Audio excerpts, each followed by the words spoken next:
As I sat on the floor of my bedroom, the world around me blurred. To say I was exhausted is an understatement. Until earlier this week, I never imagined that I would be here, in this moment, doing what I was doing. Sitting up, I could feel the texture of the carpet on my damp hands. A few years ago, Kelly and I had spent a lot of money to furnish our bedroom. It had a decent floor and a quality Australian wool rug. Too bad the carpet was ruined now. I closed my eyes for a moment and shook my head slightly, trying to dispel the fog that had descended on my mind. What the hell am I doing? I thought. I'm better than this, I thought for a moment. Opening my eyes, I looked at the large double wooden framed bed. When I blinked the next time, a vision of Kelly appeared in front of me. I shuddered, realizing it would never happen again. Events were spiraling out of control. I brought my hands up to my face and grinned madly as I watched the warm, wet blood on my hands smear across my face. I brought my hands down to my sides again, continuing to ruin the carpet with the moisture leaking out of me. The world around me was blurring, but my eyes quickly caught the glow of a half-empty whiskey bottle lying on the bed next to an empty pill bottle. Having dropped the bottle and swallowed the pills, I had forgotten to put the cap back on. Now the smell of whiskey filled the room. I laughed bitterly and shrugged, but immediately a panicked thought flashed through my mind. Letters. I quickly turned my head and saw they were still there, my bad handwriting on the cover of each envelope. They were on the bedside table, not on the mattress as I'd thought a few minutes ago, where an open bottle would have destroyed them. There was always the risk that the wrong person would find my letters, but I dismissed the thought as soon as it crossed my mind. The only sane part of my brain realized that I wouldn't be around to worry about it, so what could I do? I coughed briefly, feeling the bile rising in my stomach. I didn't feel like throwing up, so I fought the feeling. Why? Closing my eyes again, I asked myself, why did everything happen like this? Why did I have to act like this?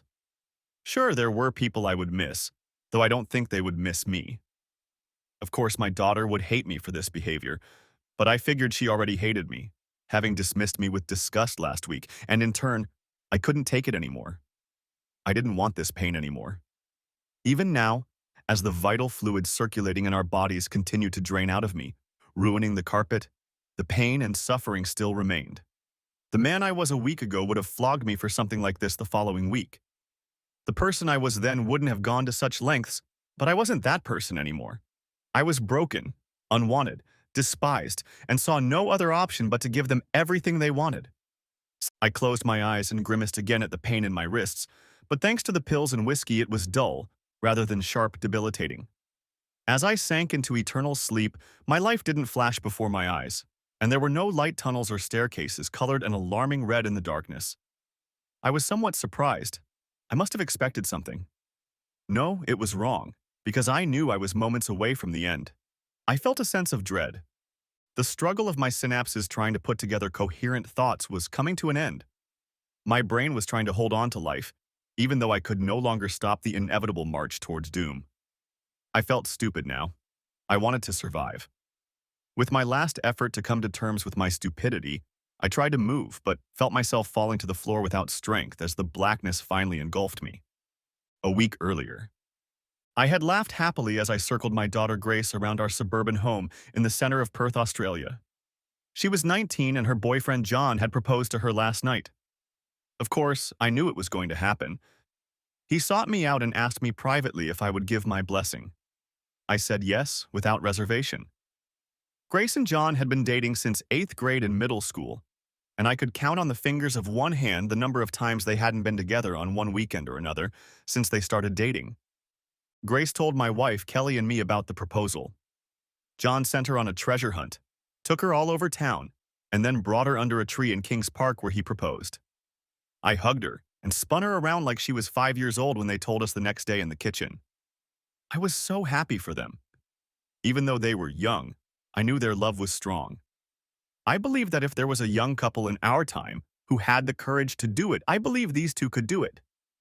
I took my daughter's hand again and smiled as I looked at the engagement ring. "It's beautiful, Gracie." I looked at John. "You did a good job picking it out." My wife Kelly snorted, sitting on the other side of the kitchen counter.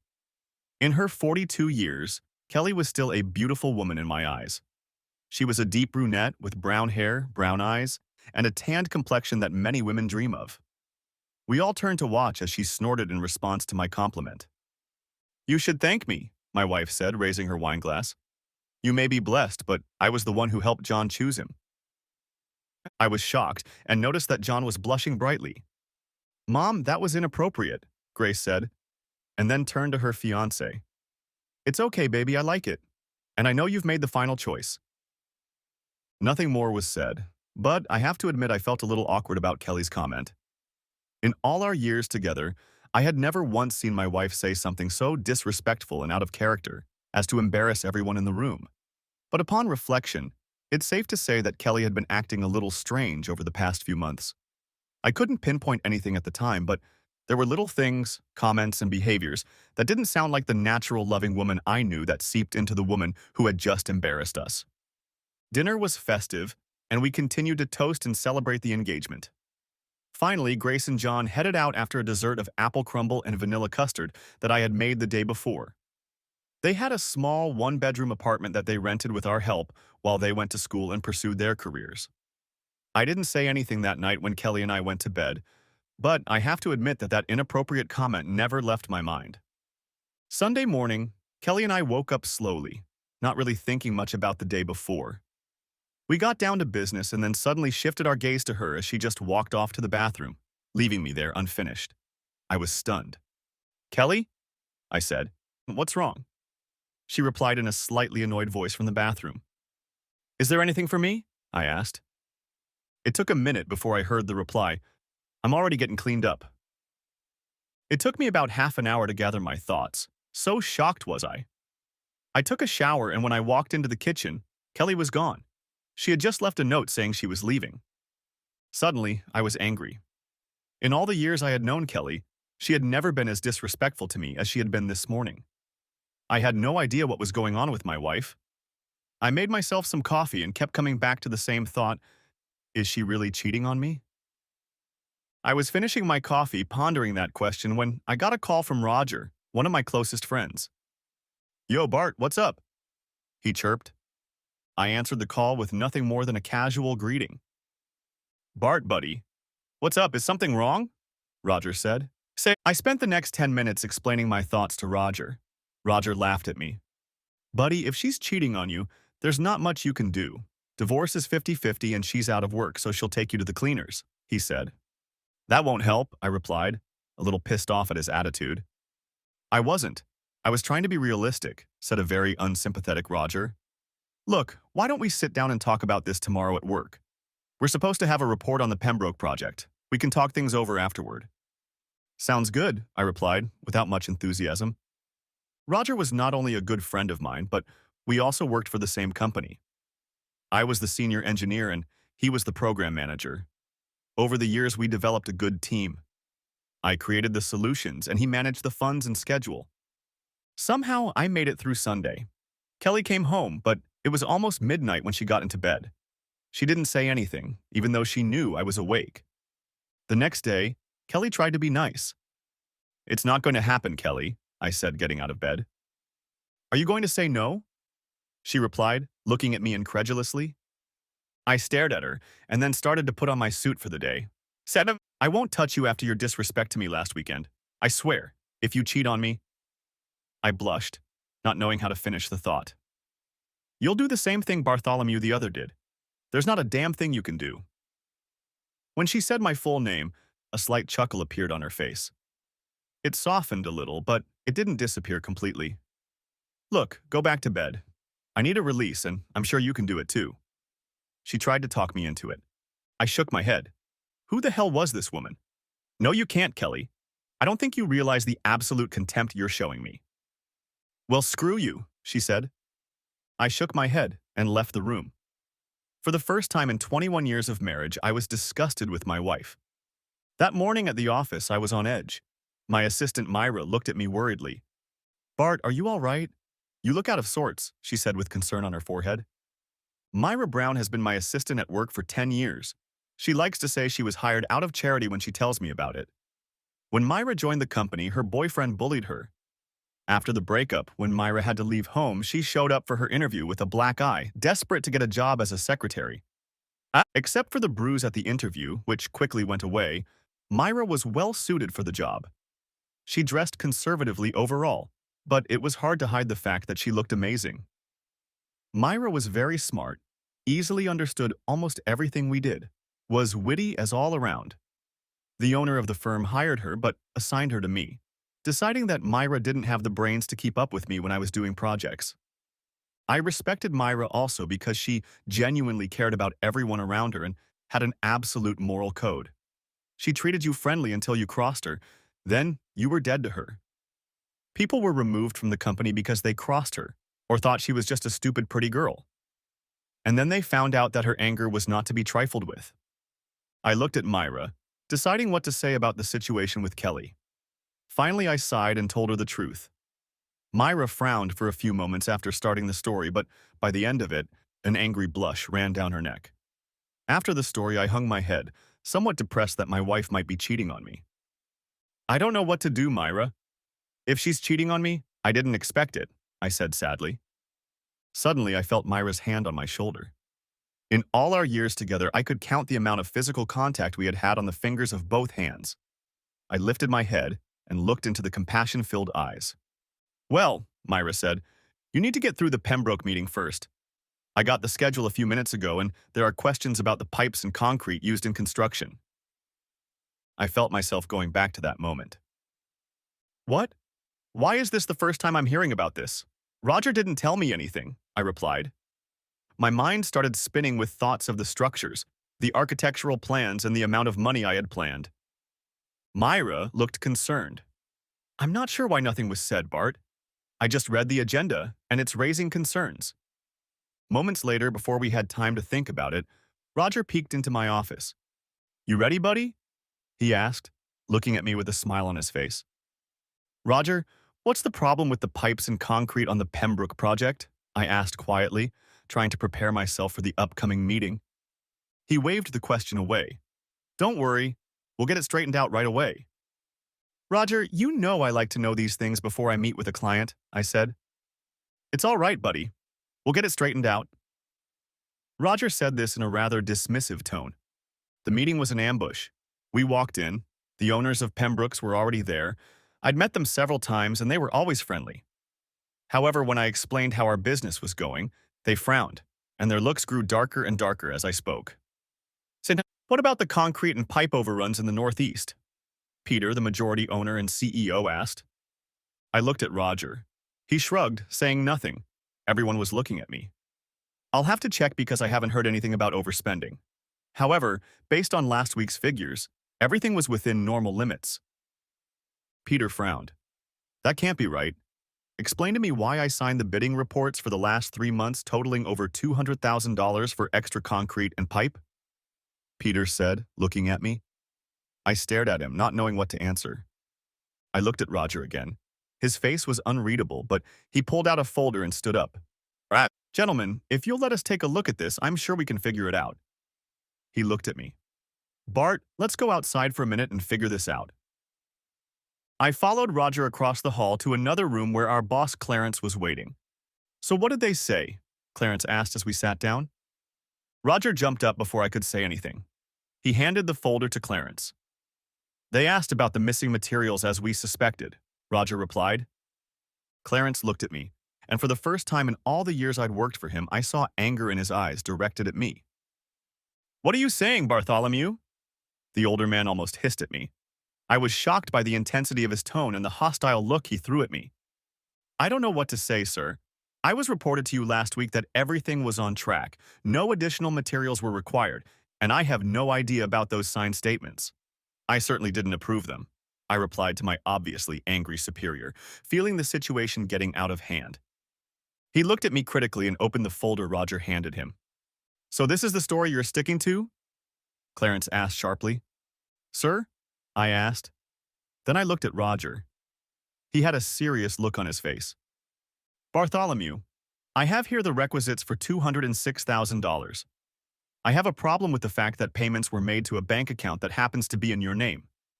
Seriously, Bartholomew, this is how you treat me after all these years? Clarence was almost yelling at me. The meeting broke up after that. Both Clarence and Roger took turns accusing me of what they said I had done. Neither wanted to hear about my innocence. Then they brought in a human resources representative, and I was fired for fraud. Clarence told me he would turn the matter over to the police. And to top it off, Myra would be fired on the line too, because she must have been aware of all this, working so close to me. As I was being escorted out of the building with some of my things, I saw Roger smirking, thinking I wasn't looking. I caught Myra in the parking lot out front, security watching us if we tried to get back in. She looked stunned and was crying, standing by her car. "Myra, are you okay?" I asked, and she whirled on me.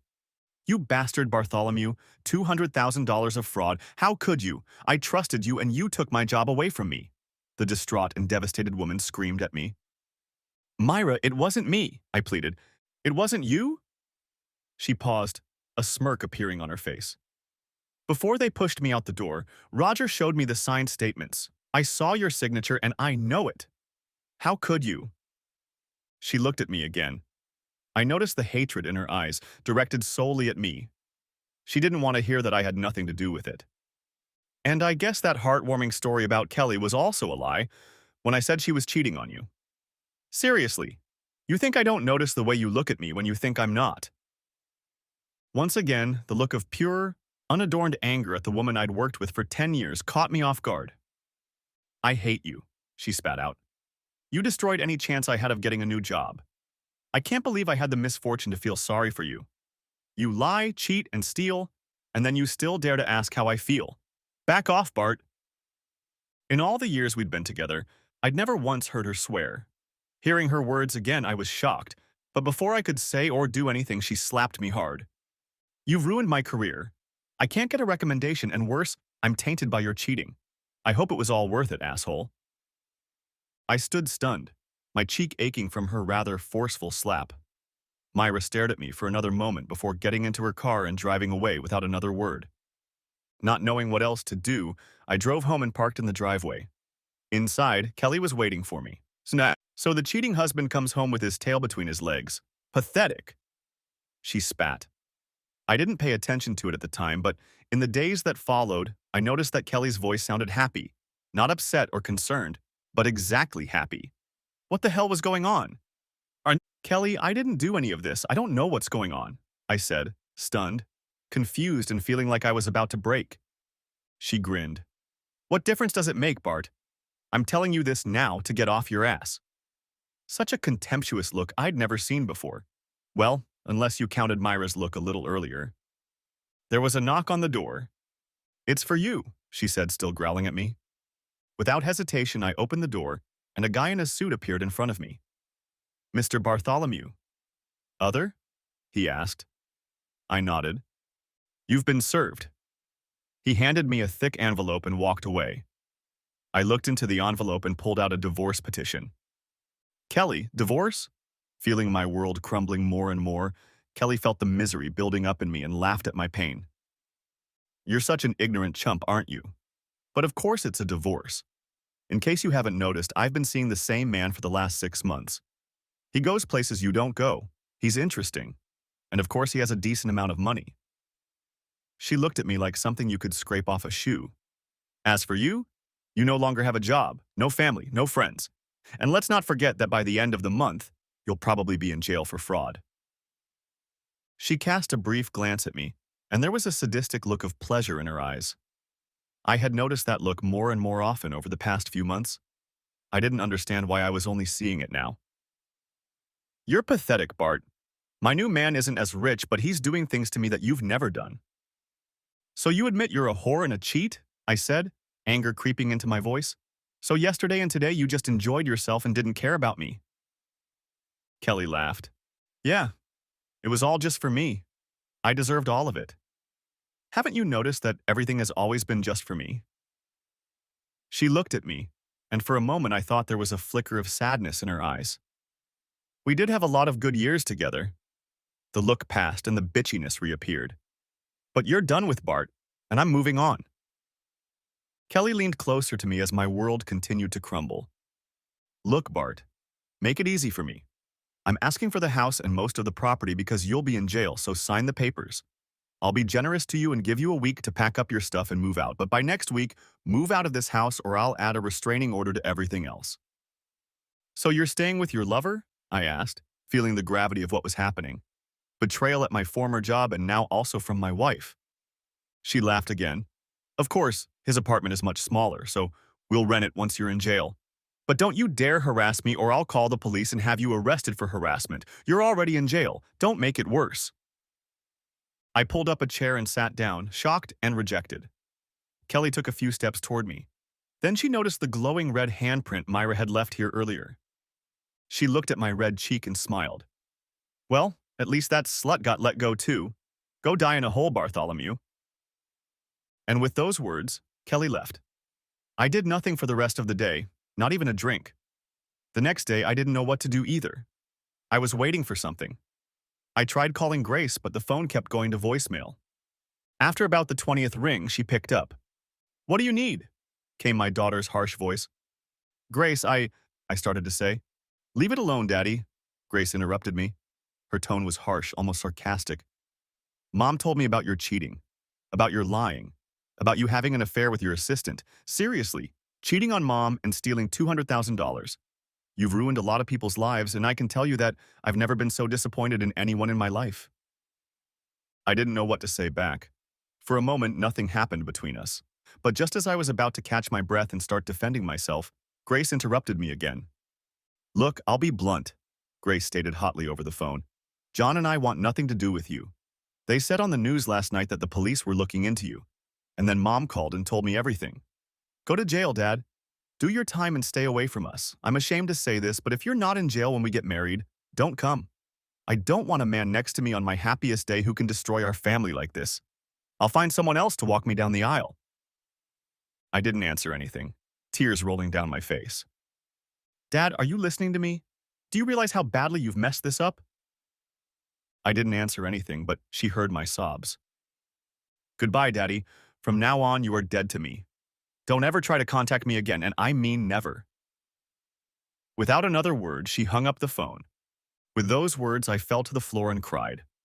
2 days later, the police showed up at my door, arrested me, and took me in for questioning. The detectives who arrested me didn't bother to ask if I had done it. Instead, they just peppered me with questions about where I had hidden the money, who my partners were, how long I had been defrauding my former place of employment. Eventually, they let me go, sending me home, but telling me not to leave town because I was due in court the following week. I walked into my house, looking around at everything around me.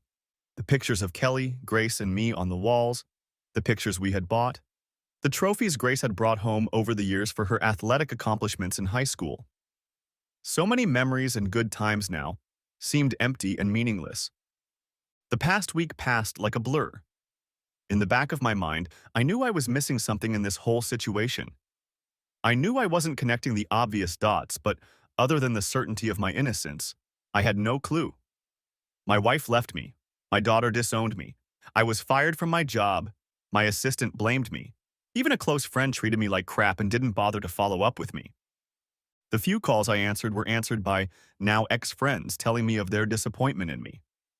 The scenario repeated itself repeatedly, and they asked me to never contact them again. I was poisoned. Just being around me was unacceptable. I walked to my bedroom depressed with no idea what to do next. As an engineer, I solved problems, but I didn't know what problem I was solving now. After taking a shower, I went downstairs and ate a sandwich with stale bread and jam, and that cardboard flavor only made my depression worse. Maybe I would have gotten through it all if Grace hadn't kicked me out of her life. I stared at the table in front of me. On it stood the bottle of sleeping pills Kelly had used and an unopened bottle of American honey whiskey. For the first time in my life, I had a dark thought about what would happen if I drank and ate the pills. I shook my head. It wasn't a solution to the problem. I just needed time. Early the next day, I received the summons again.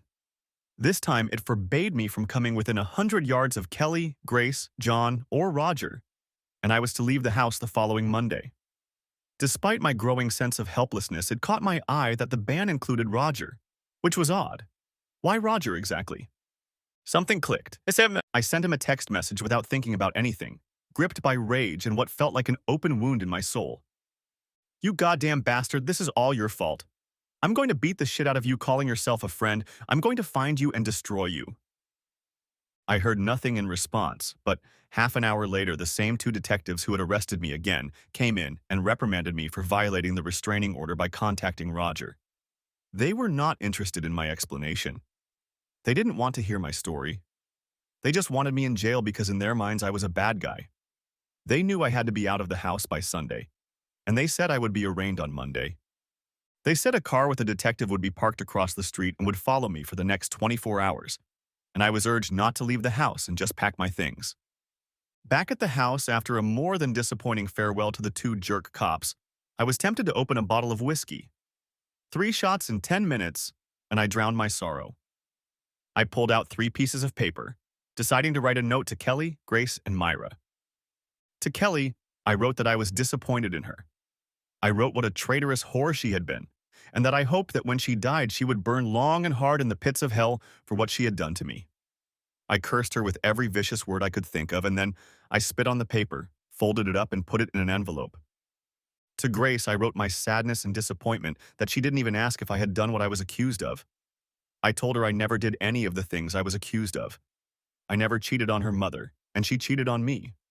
I told her I never stole money, and the fact that she might have thought I might have done any of those things shows that she needs to grow up and realize who is feeding her this nonsense. I then softened my tone, telling her to love John with everything she had and to think well of me when things settled down. Finally, I asked her to see to it that Roger didn't walk her down the aisle in my place since he had betrayed me. This time my tears stained the paper as I put the letter back into the envelope. To Myra, I wrote and apologized. First, I told her that she was in no way to blame for the situation. Then I told a few things I thought I knew about how Roger had betrayed both of us and he was the one I believed was now sleeping with my wife. I then explained that I was sorry if I had ever made her uncomfortable with my furtive glances. I meant only a timid appreciation for working with such an attractive woman, but I have the utmost respect for her and apologize if my views of her have marred that. I concluded by saying that I felt I had no way out and asked if she could ever forgive me when her anger had subsided. I sealed each letter in an envelope, writing their names on it. Then I grabbed a bottle of whiskey and a bottle of sleeping pills and headed for the bedroom. Sighing, I placed each letter on the bedside table and then, as if casually, attached a note to the letters asking the detectives to take a look at Roger's finances if they wanted to know the truth. At the end, I wrote that next time they should do their job and not bring an innocent man to what I was about to do. I made my way to the bathroom and took a leisurely, luxurious hot shower. I took a couple more sips of whiskey and then chugged all the sleeping pills with another glass. I wiped myself dry, looked in the mirror, and wondered why I was doing this. I'd never been like this, but I had a plan of action, a way out of this mess. If this world didn't need me anymore, I would remove myself from it. On the bench lay my razor. It was a straight razor, as I like to clean shave. I picked it up, took another big sip of whiskey, and as I entered the room, I splashed the rest of the whiskey on the bed along with the empty pill bottle. I don't know why, but I dressed well. Pants, casual shoes, and a shirt, and then collapsed on the floor right in front of the bathroom. The whiskey and pills were starting to take their toll on me. I turned the razor over in my hand and looked at the sharp edge. The blade glistened as I pondered its point. Then I noted that it hurt, but I knew it would help no one else tolerate me. They didn't want to see me, they didn't want to hear me, and I would make sure they never saw me again. I was later told that Detective David Roundlight had saved my life. It was he who had been assigned to watch my house that evening from an unmarked car on the opposite side of the road. When Mrs. Hawkins, one of our neighbors and probably one of the few who didn't know what was going on, came to ask about us because there had been a lot of coming and going that week, Detective Roundlight met her at my front door. Receiving no answer to the knock, the detective opened the door and found it unlocked. He walked through the house until he found me, bleeding, on the bedroom floor. Moments later, an ambulance was called and the house became a crime scene. In hindsight, it was the first respite I'd had all week. I was barely alive when I was carried outside. Luckily for me, I was unable to suppress my gag reflex when I passed out. I was found in a pool of vomit, booze, and blood. Under the direction of Detective Roundlight, an examination was made. They bagged the whiskey, the pill bottle, the letters, and while going through the house, they found 3 hidden cameras recording on a hard drive hidden in a linen closet. I didn't know anything about them.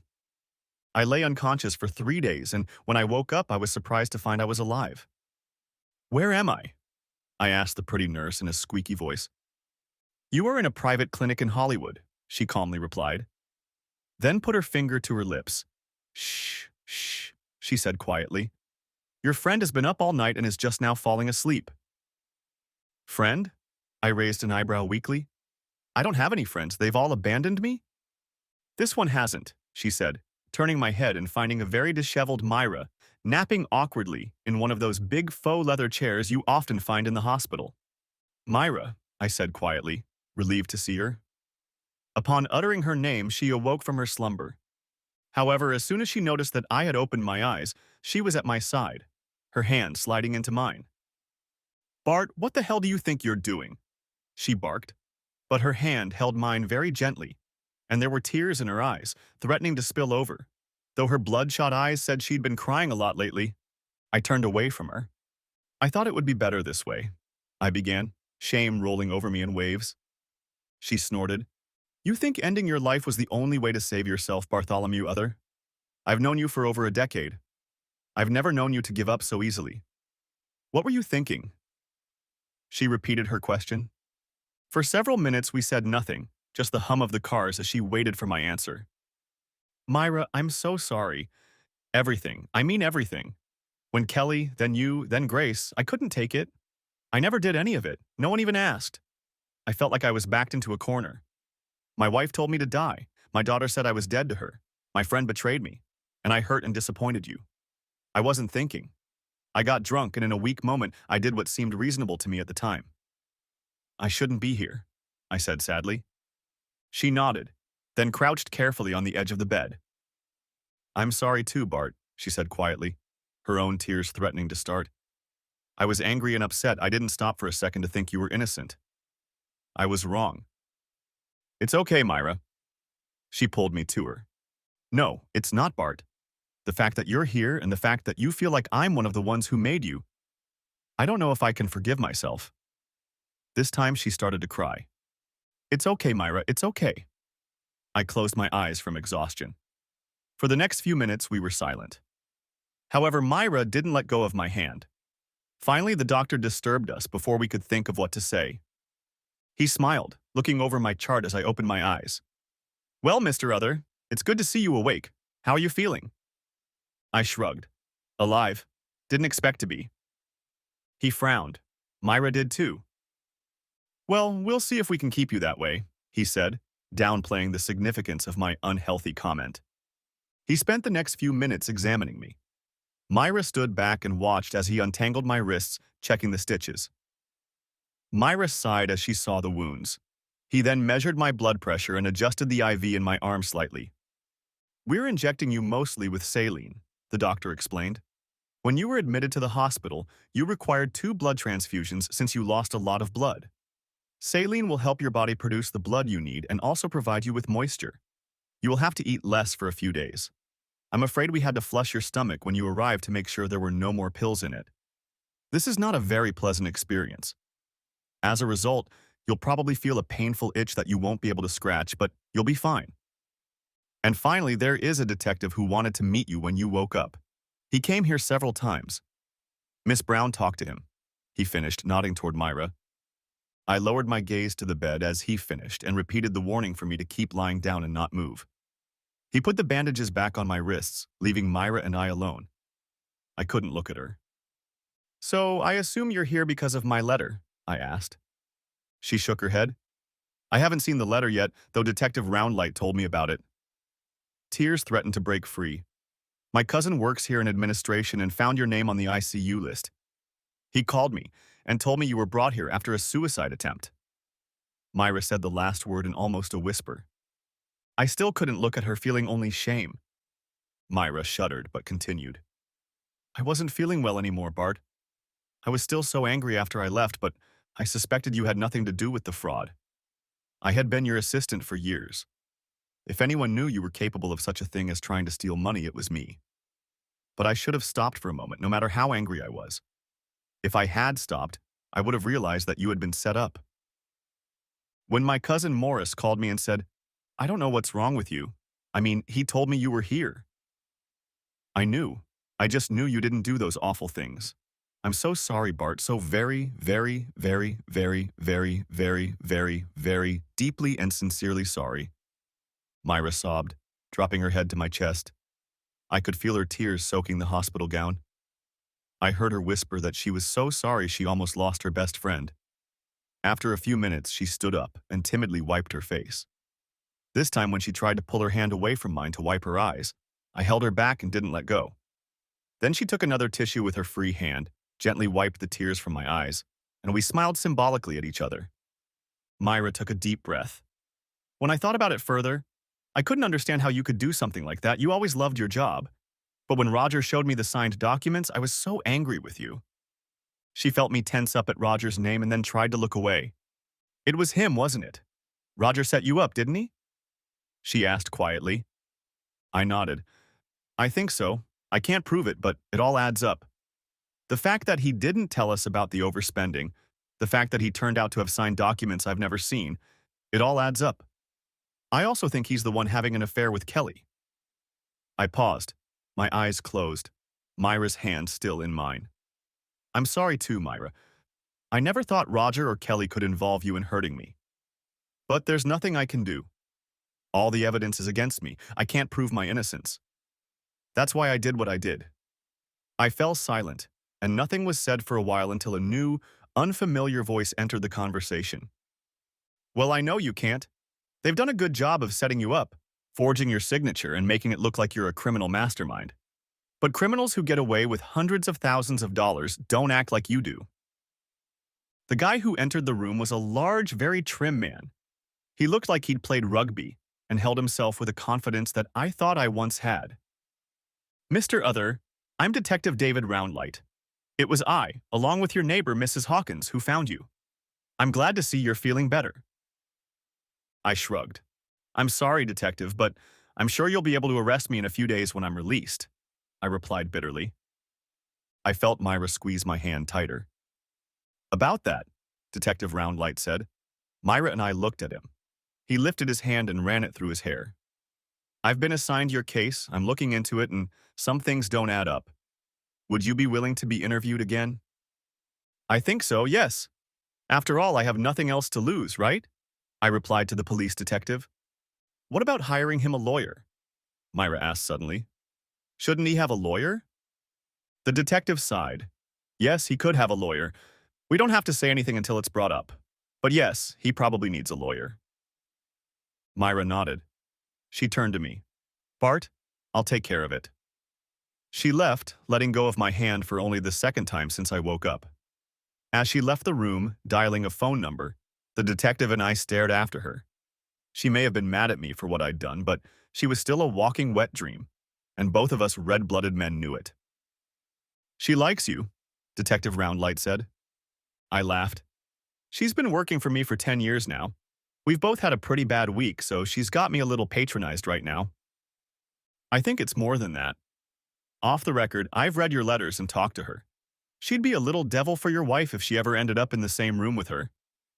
He cast a glance at the doorway from which she had emerged. She cares for you very much, Mr. Other, and right now, I think you could use a few people on your side. Detective? I asked, casting a questioning glance at him. He looked at me. I don't think you should be saying that to me. After all, I'm the one you're investigating. He grinned. That's true, Mr. Other, but I think there's more to your case than those two idiots you met thought. Besides, I heard your comments on the way here. You do believe in your innocence, don't you? He asked. Except for the fact that I got hooked on illegal substances and did it on my own. I held up my hands, showing the bandages on my wrists. Of course I'm innocent. I would never steal money for an establishment I enjoyed working for so much. Well, he said when Myra came back into the room, my third cousin Reagan Brown will be representing Bart. She said it carelessly. Detective Roundlight smiled and handed Myra a business card. I know Miss Brown, she's a good lawyer. She'll take care of you, Mr. Other. He looked at Myra. Have your third cousin contact me as soon as Mr. Other speaks to her. The sooner the better. The three of us talked for a few more minutes before he left. That was unusual, I commented when he left.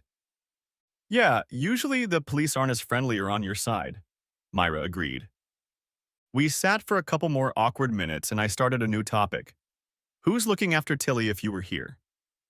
She's at my mom's right now. Also, she reached into her purse and pulled out a drawing. Tilly drew this for you. She smiled and held it out to me. It was a folded piece of paper that Tilly had drawn. It had a picture of a hospital and an ambulance on it. On the inside was a crayon drawing of me, in bed, and the words, "Get well soon," written in 11-year-old handwriting. I had to wipe away a few tears. Thank you, I said hoarsely. Have you heard anything about Grace? Myra shook her head. No, I've tried calling her a few times.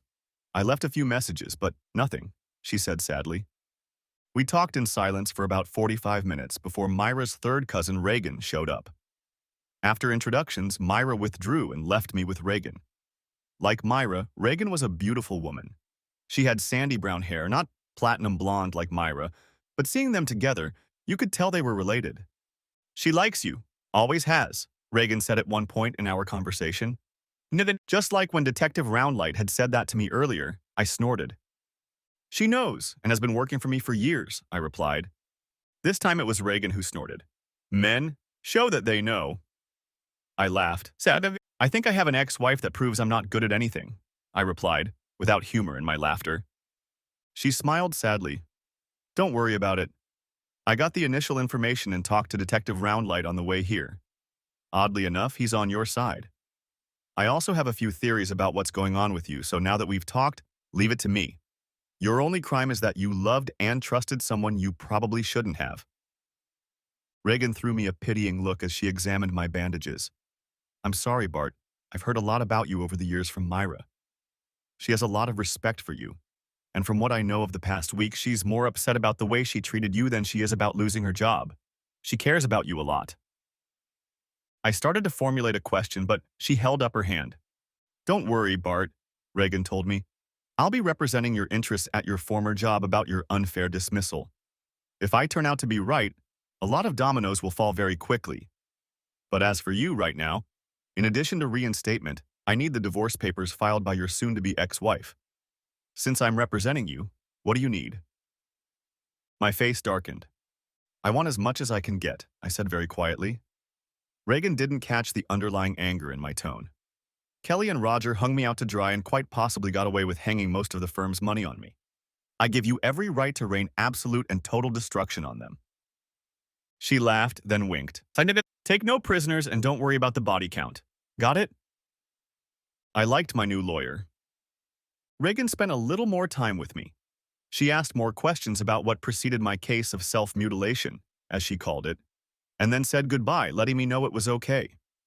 Reagan informed me that if nothing happened, she would contact me in a couple days to do a formal police interview as soon as I was released. The next few days passed rather sluggishly after the past week.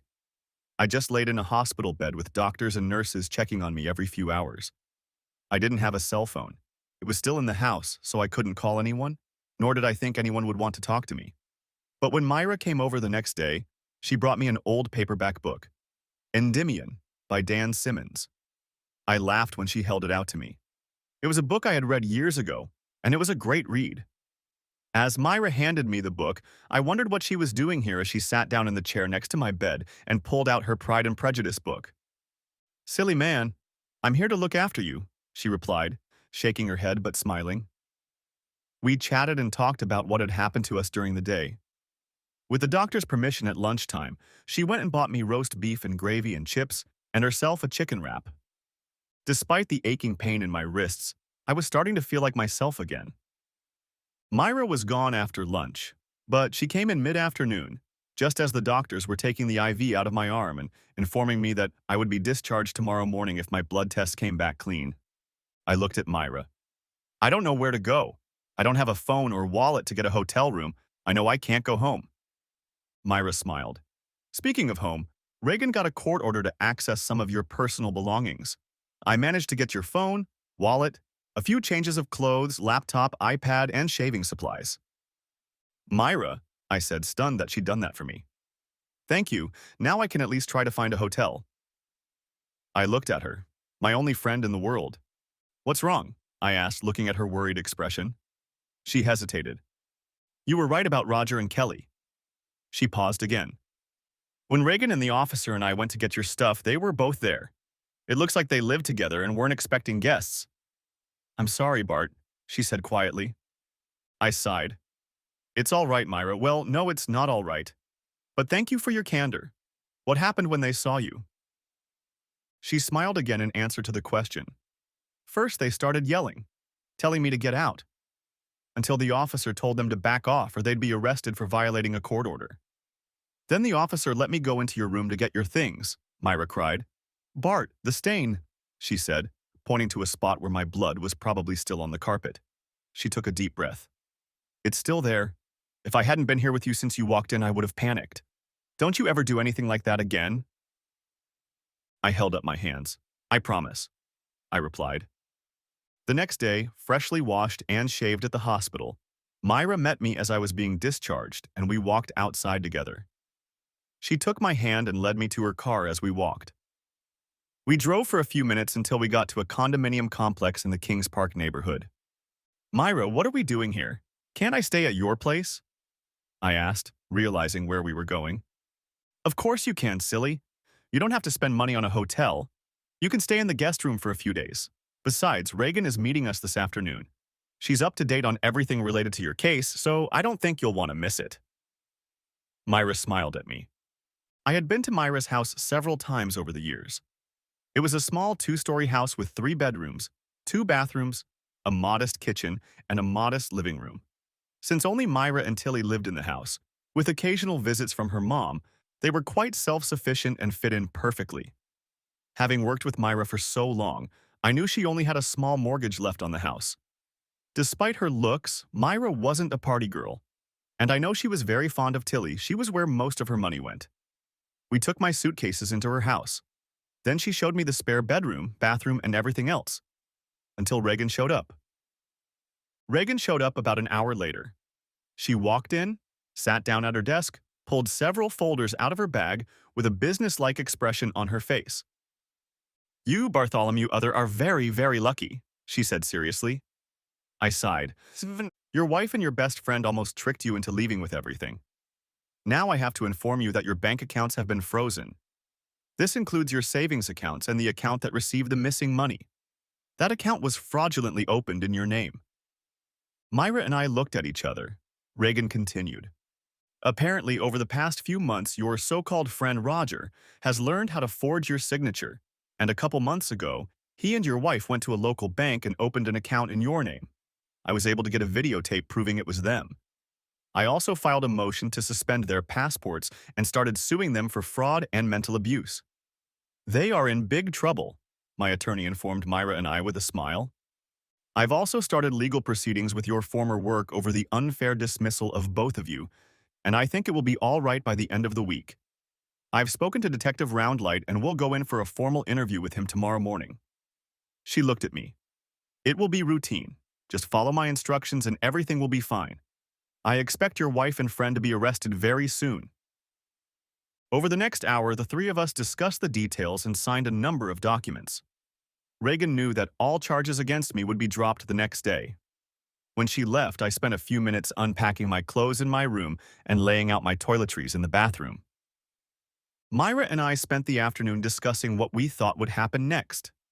Then, when Myra left to pick up Tilly from school, I turned on my phone for the first time in days. I was greeted by missed calls and text messages, mostly from Kelly, telling me how pathetic I was and that I just needed to sign a divorce before I ended up in jail. What was even more interesting was that over the past 2 days, I had also received several missed calls from my former place of employment, asking me to call back at my earliest convenience. But to my disappointment, there was nothing from Grace. When Myra and Tilly got home, I forgot about my worries as the 11-year-old wanted to tell me how her day at school went, what they did, what friends they played with, how she told them about me being in the hospital and that I would stay with her until I got better. She was full of energy and, I have to admit, I loved it. While Myra cooked dinner, I sat with Tilly. We did homework with her and then read her school book to practice reading. She was a great reader, and I enjoyed reading along with her. Tilly was a mini version of Myra. I knew she would be a heartbreaker when she got older, too. She was so fun and innocent, and I hoped she would keep that for as long as possible. We ate dinner, showered, and then the three of us sat down to watch TV before bed. Tilly enjoyed showing me the latest episodes of a children's show called Bluey. As an adult, I found it funny, and so did she. Tilly asked me to put her to bed and hugged me so tightly that I almost had tears in my eyes. She said she was so happy that it made me feel better when she let me go. I had to wipe my eyes afterward as I switched places with Myra, who also said goodnight to Tilly. Although it felt like a lifetime had passed since I had experienced such unconditional love, the fact that my daughter had thrown me under the bus still hurt. Tilly's innocent concern for my feelings felt like a relief amidst the loss of connection with Grace. Afterward, Myra and I would sit on the couch again and talk. Often she would take my hand, and when we both turned around, she would hug me tightly, telling me everything would be okay. The next day we had a job interview. Both Detective Roundlight and Reagan confirmed that immediately afterward all charges against me were dropped. That evening, the news showed a story about Kelly and Roger, who had warrants out for their arrest on several charges, including fraud and identity theft. Until now, they could not be found. Later that night, Grace tried to call me for the first time, but I put the phone to voicemail. I wasn't ready to talk to her. The next day was a bit bittersweet. Grace called me a few times and even texted me a couple messages asking me to call her, but I didn't want to talk to her yet. It took going through the cleansing process for her to start caring about me. I was furious. She had cast me aside without a second thought and then ignored Myra's calls when I was in the hospital. Now that it appeared that her desire to talk was her mother and Roger's fault, my daughter could eat crow a little. That night, however, when we were all already asleep, I had a nightmare.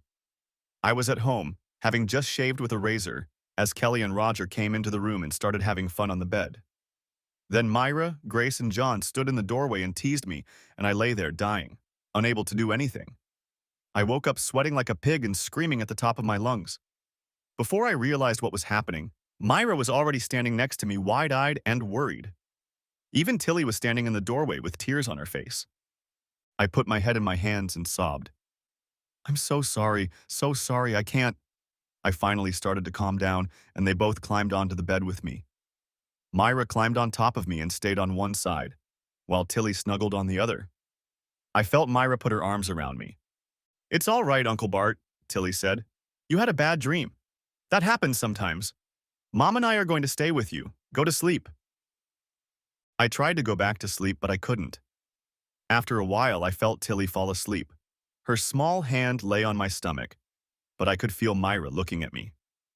"Are you okay, Bart?" she asked with genuine concern in her voice as she continued to cuddle me like a mother hen to her newly hatched chicks. I thought for a moment. "No, I'm sorry, Myra, but I don't think I'm all right. It was that night dream. I mean, when I couldn't say it."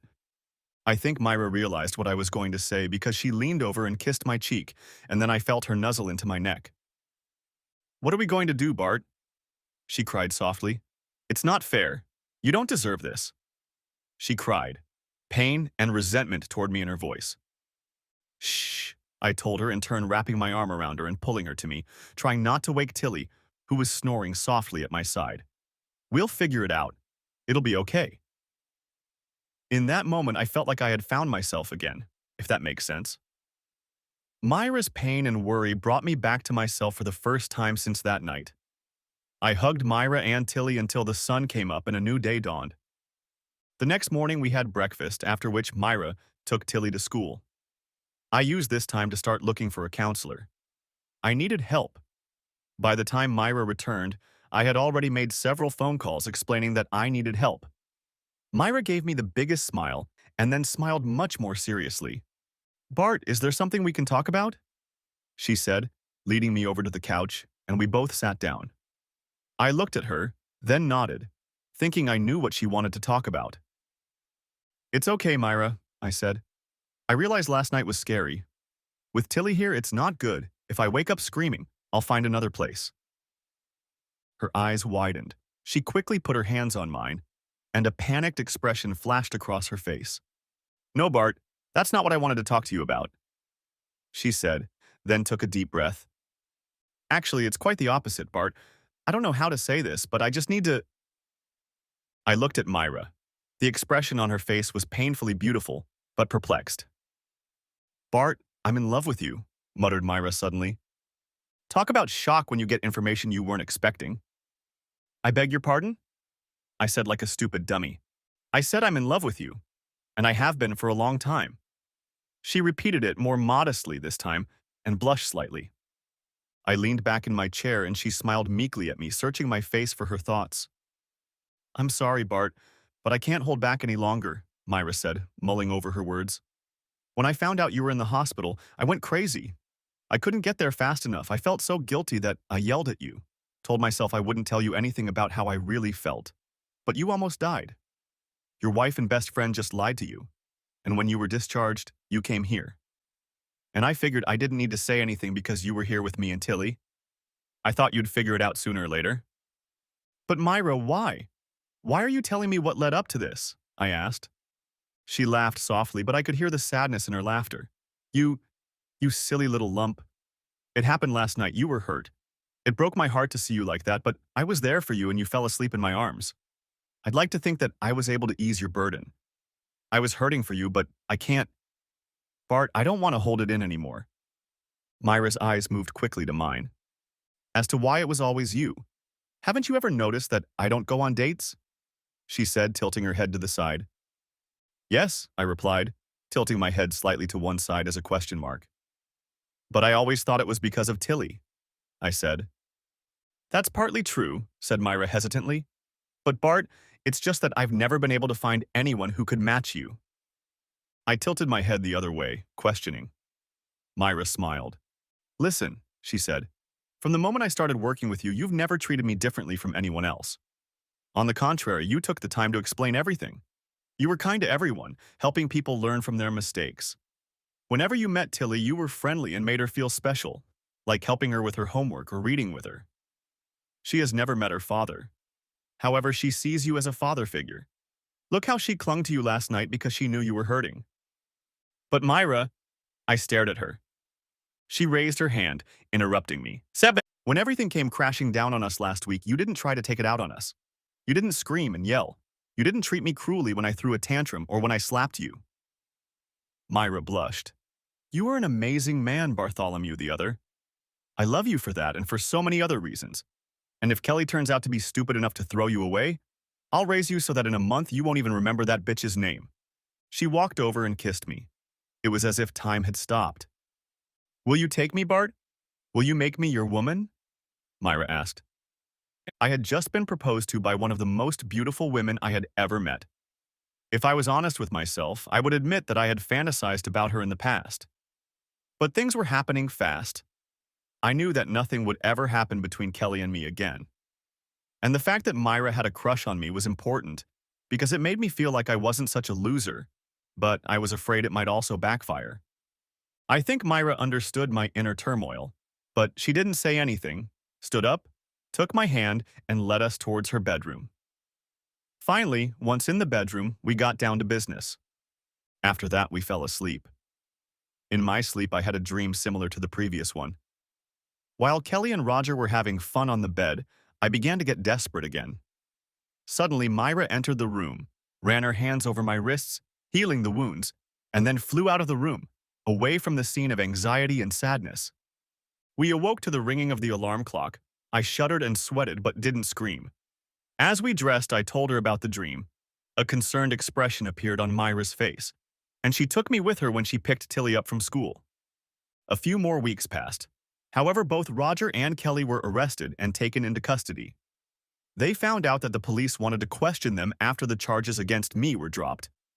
In a panic, they drove from Perth to Adelaide and were apprehended by Australian customs as they attempted to flee the country. It took 2 months before the Western Australian police returned them to Perth, but in that time I have to say that my relationship with Myra grew by leaps and bounds. After that first night, I moved into her bedroom, which is now our bedroom, and I have to admit that I felt like I was in my 20s again. I think it's obvious that I've fallen in love with this woman. As the police drove Roger and Kelly back to Perth, I noted that Myra was right. It was hard for me to remember Kelly, and I didn't want those memories to persist. A month after the horrible couple were brought back to Perth, Myra, Reagan and I found ourselves in court giving evidence against Kelly and Roger. Roger never looked at me straight on, even when I was on the witness stand. He was eventually sentenced to 15 years. Kelly, on the other hand, kept her eyes on me the whole time. During the trial, it turned out that Roger was the mastermind behind the whole affair. He was the one who seduced Kelly and pushed the fraud, so everyone was surprised when Kelly got 20 years. She was found to be an accessory to the fraud, but when she was charged with mental cruelty for her actions towards me, she was given an additional 5 years due to the evidence found on the hidden cameras that Kelly had set up for Roger. Immediately after the verdict, the judge granted us a divorce. When Kelly handed me the divorce papers, Reagan indicated that we would split our savings. Reagan also stated that I was willing to sell the house and split the proceeds immediately because I had no intention of staying in a house where such horrible things had happened. Finally, Reagan also represented to the court that I was willing to act as trustee for Kelly's funds until she served her time. It took Reagan considerable effort to convince me to agree to this. However, it indicated that I was willing to put up with some problems, and it largely prevented a fight with Kelly's attorney over the stupid things they often do in divorce. I was not allowed to use Kelly's funds. I was, however, allowed to invest them along with any other funds I invested anywhere. The court ordered Roger and Kelly to serve their sentences immediately. And in closing argument after sentencing, Kelly's attorney asked that as a sign of agreement, I spend an hour with her before she was taken to jail. After a few moments of hesitation as I felt the eyes of the entire court on me, I agreed. Kelly was still in her court clothes when she was brought into the interrogation room just after the session ended. The room was reasonably well furnished, although the table was bolted down and chains hung from the legs of the chairs so they couldn't be thrown. Still, when Kelly sat down, she looked depressed and beaten, as I had during her betrayal. Her shoulders slumped as she sat down. Unlike in the courtroom, she didn't meet my gaze. Her prison escort told us she would be right outside the door, just knock when we were done. There was no hurry. For a few minutes, we sat in silence. It was the first time we had been in the room since Kelly had told me to do something, which I ended up trying to do. "I'm sorry, Bart," she said quietly, looking at her hands. I was a little surprised that she spoke first and that her first words were an apology. Her last words were clearly the opposite. "Are you Kelly?" I asked, letting a note of bitterness into my tone. She raised her eyes to me, which held tears, but they didn't spill over. "Yes, Bart, I'm sorry," I wanted to reply and brush off her apology, but she made the classic pause by raising her hand. I waited and held my tongue. "Please, Bart, let me handle this and then you can scold me," Kelly said mournfully. I leaned back in my chair and gestured with my hand for her to continue. "Thank you," she said brokenly, looking me straight in the eye for the first time in the room. "Believe it or not, Bart, I'm sorry, I don't know what happened to me. For so many years I loved you, and I still do despite doing such horrible things.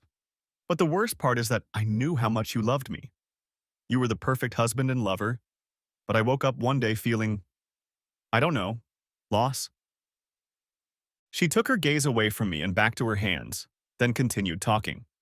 "You know, probably a few weeks after I first felt lost, things started to get out of control.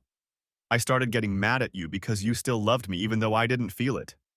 Roger was working with you on that damn project when he noticed something was wrong with me." She started kneading her hands. It was another month before the affair started. Roger was persistent. He knew what buttons to push.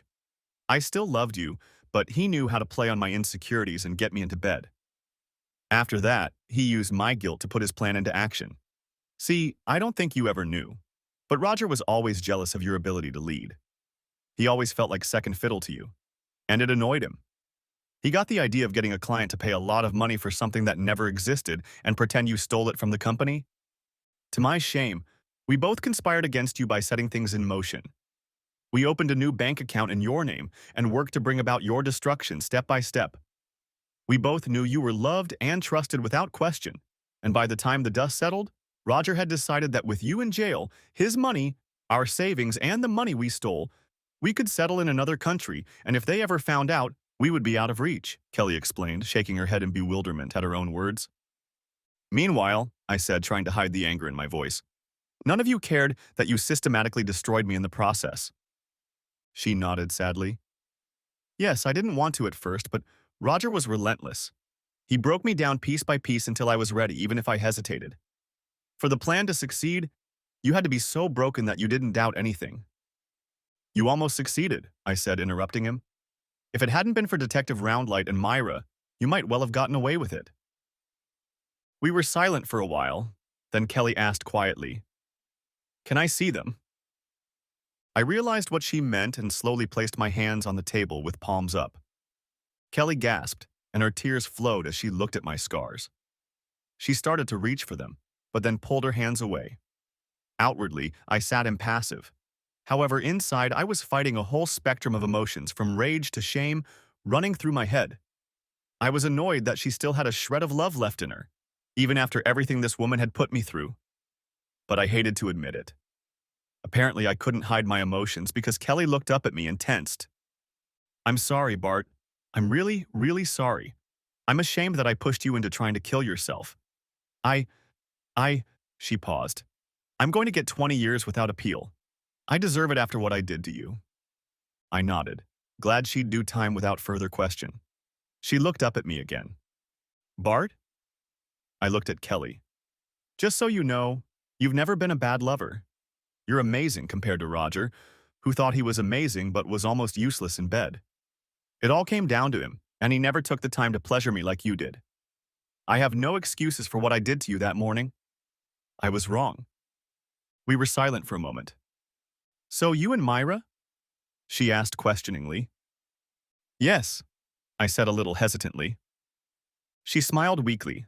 "Good, she's been in love with you for years, you know that," my now ex-wife said. "That's what I found out recently," I replied.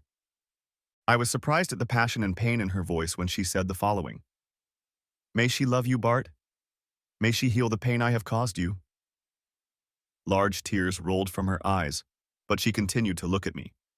"I know I have no right to advise you on anything, but this woman loves you, and unlike me, she would never betray you. She has wanted you for years and has never once made an attempt to seduce you. I failed on my first attempt. She is everything I am not," my now ex-wife told me sadly. "Kelly, I was a little unsure of what to say." "Don't worry," she told me, wiping the tears from my face with her sleeve. "I'll be fine. I agreed to your terms. I was surprised that you were so generous and took care of my money while you were in jail. You're a better man than I could have ever imagined." I sighed. "Kelly, I once loved you more than I think you'll ever know. If you had talked to me about your feelings, maybe we could have avoided everything. But I'm trying my hardest to forget everything you've done to me. But just so you know, right now I still hold a lot of anger inside me. I want to scream at you. I want to choke the life out of you for what you said to me. But I can't, Kelly. I'm the one who decided to kill myself, and I'm the one who's going to have to live with it." For a moment, neither of us spoke. "Bart," Kelly said as we looked at each other again, "I'm sorry I did that to you. You deserve more from me, and I share just as much guilt for pushing you, even more than you do if we're honest with each other. I will always be ashamed. I saw the letter you wrote, and you were right that I will burn for what I did. But I thank God that you're alive." I gritted my teeth for a moment. The feelings playing in my mind were still strong. How could Kelly say these things now? How could she take it upon herself to take out her anger and resentment on me? It wasn't fair, so I changed the subject. "I offered to take care of your money out of respect for our years together. You'll have enough to start over when you get out if you want to." I said this, trying to hide my emotions and still failing miserably. Kelly noticed my thinly veiled attempt to hide, but agreed to change the subject, laughing bitterly. "I'll probably be around 60, and hopefully that will be enough to retire on." "60 isn't that much," I said. "Keep it up and you'll be cheerful until 80. We talked for a few more minutes about how she wanted to pass her funds on to us. That relaxed us both a bit, but I sensed she wanted to bring up the next topic. "Have you talked to Grace?" she asked, hesitating slightly. I shook my head. "Grace practically told me where to go, that I was dead to her and accept the lies you and your lover feed her as gospel. It was that conversation that broke me." I looked at Kelly and she flinched at the pain and sadness in my eyes. "Kelly, she never asked me if I was innocent, never gave me the benefit of the doubt. She just threw me out without another word. It was after that phone call that I stopped and stood up, suddenly turning away so Kelly wouldn't see my tears. While I was crying, if I had turned to look, I would have seen Kelly sobbing too. She knew I couldn't say that.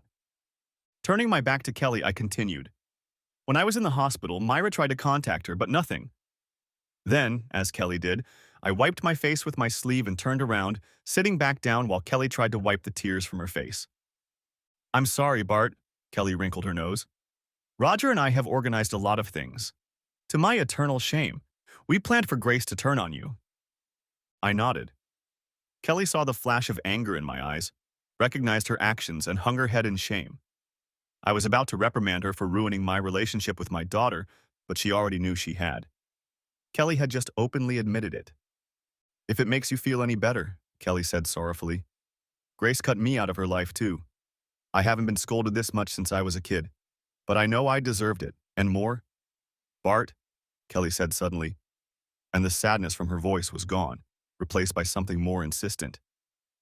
Our girl needs you. She's scared and angry at everyone. She and John are fighting about everything right now, and you know it's not about them. Kelly said more calmly, I'm worried about her. It's my fault, but there's nothing I can do to fix it. I know she feels guilty for the way she treated you, but the fact that you're not talking to her after all this makes it worse.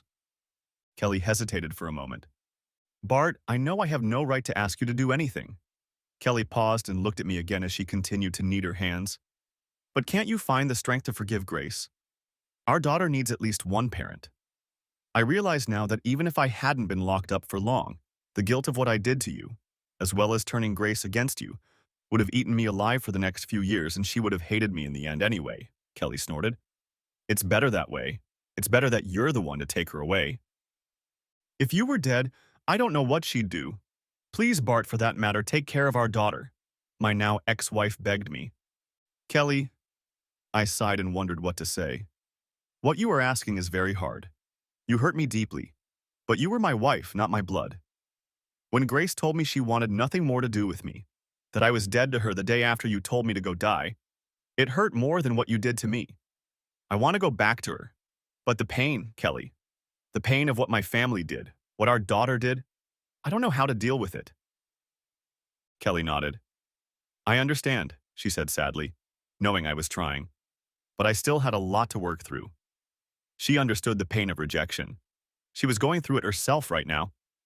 I sighed, looking at my ex-wife. Look, Kelly, if anything, I'll try not to hate you. I'm getting professional help, but even with it, it takes almost everything I have not to yell and swear at you. And about Grace, I'm not promising anything, but I'll consider talking to her soon. She looked defeated. Kelly seemed to have aged several years during this conversation. There was nothing more to talk about. She stood up. Bart, I know it's no use to you right now, but I'll say it again. I'm sorry I did this to you. I have no excuses, and I know I can never redeem myself. I'll serve my time, and though I may never get it, I'll hope that one day you can forgive me. Kelly snorted again, then looked up at me, wrinkles and age lines clearly showing on her face. You may not believe me, but I still and always will love you. I may have lost sight of that for a while, but I still love. We stood there in awkwardness. Tears flowed from Kelly's eyes again as she walked to the door and knocked. Her prison escort opened it. Kelly stopped and looked back at me. Love Myra, Bart. Give her the love I so foolishly threw away. Live beautifully and hold your head high. There are people around you who love you. Never forget that there is always someone who cares about you, who will help you get back on your feet even in the toughest of times. I lost sight of that, but I'm proud of you, Bart. You're becoming yourself again. Goodbye, my beautiful man. I'll never forget you, Kelly said regretfully as she said goodbye, and walked out of the room. I pondered this conversation. There was no screaming. Kelly had taken responsibility and accepted her prison sentence. As I left the room, a streak of small droplets could be seen on the tile floor in the direction Kelly had walked. I turned around, mourning for a moment for what once was, and then turned and walked the other way. I was led out of the safe zone and into the public gallery, and my mood immediately improved when I saw Myra standing there waiting for me. Even for such a solemn occasion, my assistant-turned-girl looked beautiful. Did everything go well? She asked. Yes, I replied. It was surprising. I was expecting a bunch of excuses and accusations against me, but she took most of the blame and showed an amazing degree of remorse. "What do you think of that?" Myra asked. I thought for a moment, continuing to hug Myra. To be honest, I still have a lot of anger in me toward Roger and toward her.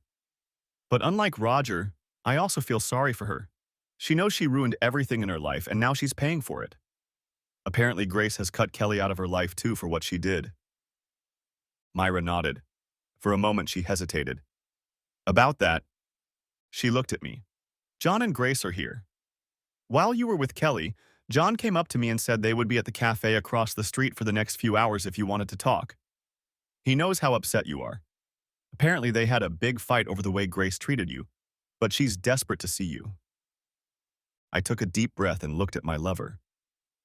You think I should talk to her, don't you? I asked. Myra nodded. Yes, my love. You have a pain in your soul that I can't take away. Only Grace can do that. But if it helps, I will go with you. I will be by your side for as long as you need me. And, she smiled at me. If you need Mama Bear to come out, I'll still scratch her eyes out. I love you, Bart. She spoke as if she was ordaining the whole world on my behalf. I leaned over and kissed her. I love you too, Myra. Her eyes widened. This was my first public declaration of love for her. A few people looked at us, lawyers, judges, and criminals walked by, but at that moment I didn't care. Myra was the only person I could see. Let's go then, I said, and we walked hand in hand across the street. As we entered the cafe, Myra and I immediately noticed my daughter and her fiancé. As we approached their table, Grace was split between running off toward the hills or knocking me down with a hug. To some extent, I allowed myself the latter. I opened my arms, Grace clung to me, and after a few moments I felt my shirt become wet from her tears. I'm so sorry, Daddy, she repeated over and over for several minutes. I looked at Myra, who was smiling, and at John, who didn't know where to look. Finally, after a couple minutes, I pushed her off me and we sat down at the table. We each ordered a drink and something small from the food, and I decided to strike up a conversation. I was just talking to your mom, I said quietly. Grace nodded. I heard, Dad. I'm sorry, I raised my hand. Now it was my turn. I know, Gracie, you're sorry. Your mom explained a lot, but you should know that your words hurt me. Hurt me worse than ever before. At that moment, I felt like I had no way out. One of the few people who I thought at least cared about me, regardless of the circumstances, had abandoned me without a second thought. But what hurt the most was that you didn't even ask if I was innocent. Grace colored a deep red, embarrassment clearly red on her face. Dad, she squared her shoulders. No, I have to say it. She said more to herself than to anyone else. I noticed that John didn't say anything, only squeezed her hand in encouragement. Daddy, I'm sorry. I should have given you time to answer. I should have let you explain everything, but I didn't. I can't put the blame for my actions on Roger or Mom, but they told me how badly you screwed up, how you were about to go to jail, how you were having an affair. She looked at Myra. Mom, with Roger's help, kept telling me what a fraud you were. They were convincing. By the time you called, I was so worked up that I said a lot of things I regret now. John nodded. I suppose that was a big part of their fight. Dad, when Myra left messages about you being in the hospital, I thought it was all a ruse. After all, Mom and Roger were bullying you anyway, and Myra was the one you were in cahoots with. Grace looked at Myra, then at me. They said you just wanted attention since Myra was part of your scheme. But it's true, Dad. You were trying to… She couldn't say the last sentence. None of us could. I nodded, swallowed, and raised my wrist to show her my scars. I'm sorry, Gracie, yes. I was at rock bottom and saw no way out. At the worst possible moment, I got drunk and did something I regret. I spoke slowly, swallowing. It was still hard for me to speak, but I knew I had to do it. I had to show my daughter what she made me do. After my confession, Grace cried again, sobbing into her hands. Myra pressed herself against my side as both her and my emotions threatened to snap. For a few moments, no one said anything. John looked at us. I don't want to brush off the seriousness, but I'd like to give Grace a break and calm down. John looked at us and smiled. Can I assume something good came out of all this? He said, gesturing to Myra, and I huddled together. Grace looked up, and after a moment her eyes widened. "Daddy, you and Myra?" she asked questioningly. "Yes," I nodded, and then felt I should explain.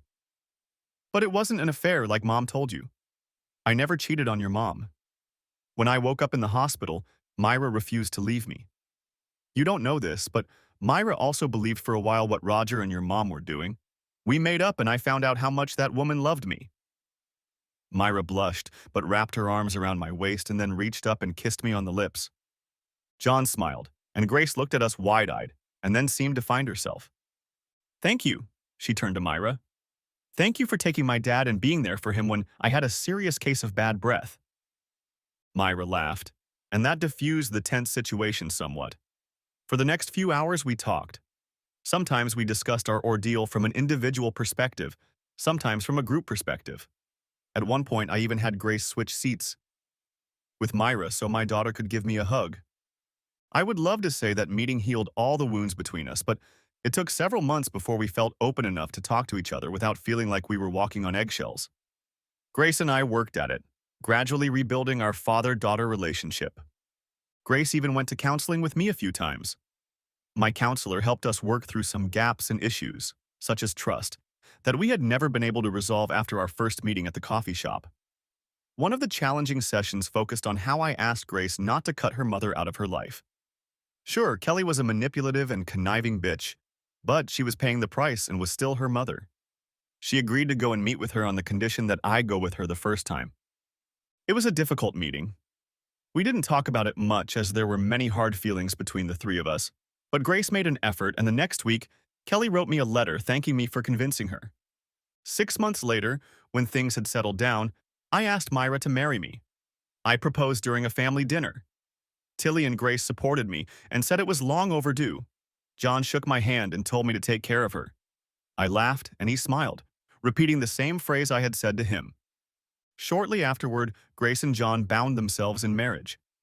With my consent, Myra visited Kelly in jail and asked if she would allow her to take on the role of mother of the bride. Kelly apparently cried, but agreed. Tilly did a great job as flower girl and called everyone my second daughter. From that moment on, I stopped being Uncle Bart and became Dad. Reunited with Grace, I walked her down the aisle and placed her in the arms of a very proud husband. As we danced between father and daughter, I felt her pressed against me and whispered a prayer of thanks. That night, I felt the last vestiges of reluctance to be around Grace disappear. Later, Grace even sent a series of pictures and a letter thanking Kelly for letting Myra perform in her place. I understand Kelly keeps them on the wall in her cell. While the dust from the criminal case with Roger and Kelly was settling, Reagan negotiated a significant settlement for Myra and me in terms of work. For a while, Clarence refused to make concessions, claiming he had done nothing wrong, but a week before our day in court, he made an offer that Reagan rejected. It was low and insulting. Then, 2 days before the trial, he made another offer, which Reagan rejected, but it resulted in Myra getting a big 6-figure sum and me getting a nice 7-figure sum. For a multi-million-dollar engineering company, our payout was insignificant compared to the damage a public trial would cause. However, rumors had already started flying, and Clarence's income dropped significantly until he retired and sold the company for less than 30% of what it had been worth when I worked there. With the proceeds, Myra and I started our own engineering consulting company. We provided administrative and engineering services. 6 months later, we had 5 people working for us, traveling all over the country and helping with major engineering projects. Surprisingly, one of our first clients was Peter Pembroke. He took Myra and me out to dinner and apologized to us. When it all came out, he realized we'd been played and admitted that the project had nearly failed without my supply coordination engineering skills. After that, every year after that, Myra and I received an invitation to any significant Pembroke event, regardless of whether we worked on their projects. Peter was a good guy who had gotten himself into a bad situation and wanted to redeem himself. We also sold Myra's little house and bought a much larger house close to the road with a stunning view of Kings Park. It was an old 5-bedroom, 3-bathroom house, and we spent over 2 years restoring it. It was a fun time. We only took breaks for family holidays, a wedding, and the birth of Grace and Tilly's little brother, Byron. Life got better. I still had bad dreams from time to time, but Myra was my rock and helped me whenever I needed her. More than a decade had passed and Byron was now a 10-year-old teenager. Tilly was at university, following in Aunt Reagan's footsteps and earning a law degree.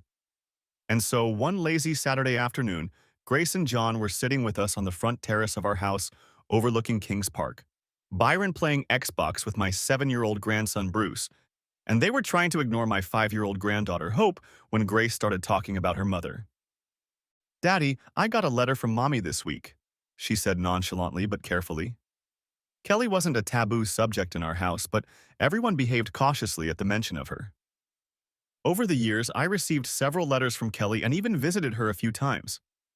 I knew that she was in treatment and that she had a small community in prison. Even though she still had 8 years left on her sentence, she was respected as a model prisoner. "What did she have to say?" I asked. "Among other things, she informed me that she received news last month that Roger had been released," Grace said when things had quieted down. I sipped my Kraken and Coke in silence. "Last month?" I asked, concerned. Suddenly, I felt Myra's hand on mine. "Did she say anything else?" Myra asked Grace. Grace nodded. "Yeah, she said he came to see her. Mom says he didn't look well. If the letter is to be believed, Roger's inner life has not been peaceful. I'll visit her next week and find out what happened, but she noted that talking to him was not calm." We talked about this for a few more minutes, after which I excused myself and called David Roundlight. Over the years, he had become a friend to me. David was now head of the Major Crimes Unit and had solved several complex cases that had gotten a lot of media coverage. "Bart, how are you, my friend? How's your beautiful wife doing?" he said in a friendly tone, answering my call. I smiled in spite of myself. "Myra's just fine." I paused. "David, I just found out that Roger has been released." I sensed that David had lost his cheerful tone. "Yes, I got the message yesterday. I was going to let you know at the bowling alley next week," he said. David and I bowled on Tuesdays on the same team. From what I read in the report, he was allowed to move to Adelaide. Apparently, he managed to get a job with a small company. On probation, they asked him about you and whether he planned to have any contact with you. He told them that you could rot in hell for ruining his life, but he knew he had to leave because with his record, no one would hire him here in Western Australia. I sighed. Peter continued. The report notes that life on the outside has been difficult for him. He was involved in several fights, losing most of them. He eventually became a librarian to keep out of the way of most of the prisoners. I don't think you'll have a problem with him, if that's what's bothering you. Thank you, David. That's what was bothering me. If I hear anything from him, I'll let you know, I replied, letting out a sigh I couldn't contain. We talked about bowling and the upcoming barbecue for a few more minutes before I walked back to the table. When I sat down, Myra looked up at me. "David?" she asked. I nodded. He confirmed that Roger has left and is moving to Adelaide, but of course he hates me to the core. I have to say the feeling is mutual, I told the gathered family. The rest of the day passed a little low-key, but I was with my family and they made sure I felt supported. That night I woke up covered in sweat and screaming from my first nightmare in years. In it, Roger came in the night and tied us all up. He pointed a gun at us and said he would shoot Myra, Tilly, and Byron if I didn't use the razor. I took the razor and was about to do what I had done once before when I woke up to a scream. Myra woke up instantly. I was sweating like a pig and couldn't stop rubbing my wrists while she tried to calm me down. Without asking, Myra called my therapist, who very graciously took the call at 2 in the morning. Mind you, that's what we were paying him so much money for. I explained the dream while Myra cried, snuggling gently against me. Although it upset my wife, simply discussing it made me feel better. My therapist listened to my story and noted that the dream was likely triggered by the news of Roger's release and the anxiety I was feeling remembering everything I had experienced during that time over 13 years ago. We agreed to meet again, and I thanked him for picking me up so early in the morning. As we settled down, Myra checked on Byron, who was surprisingly still asleep. Tilly was awake, but after hearing our conversation on the phone, she came back to bed and asked her mom to tell me she loved me. I laid down after using the bathroom and Myra snuggled up to me. "Do you really think Roger is going to be a problem?" Myra asked, slightly concerned. "No, I don't think so," I replied. "I think he'll go away and we'll never hear from him. And even if we do, You know we have protection. I hinted at my hunting gear, safely stored in my closet. Myra nodded absent-mindedly. Okay, I'm sorry, my love, that the news of this made you mad. Are you okay? Sort of, I replied. Unfortunately, I think the shadow will always be there. I don't think about those days as much anymore, but it will always be a part of me. But when I think of those times, I usually think of the beautiful blonde who flew in and saved my life. Myra lifted her head and looked at me. I mean it, my love. I told her. At that moment, I felt so helpless that I felt like I had no choice but to end it all. I could have done it all over again if you hadn't been there when I woke up. I realized there was no getting rid of it. Ignoring it won't help. The best I can do is to see the ones I love around me as often as possible and remind them of everything I have to be grateful for, and to talk to you when I need to so I don't end up in the same place again. Myra nodded. I love you, Bart, she said. I love you too, Myra, I replied. With those words, we fell asleep, and although we didn't always live happily ever after, we had good and not so good days. Yes, there were fights and disagreements, there were more nightmares, but I realized that I had the unconditional love of a woman who made everything possible, friends who accepted me for who I was, and a family who supported me despite life's storms. Thanks for watching. I hope you enjoyed it. Subscribe to my channel and watch for the next video.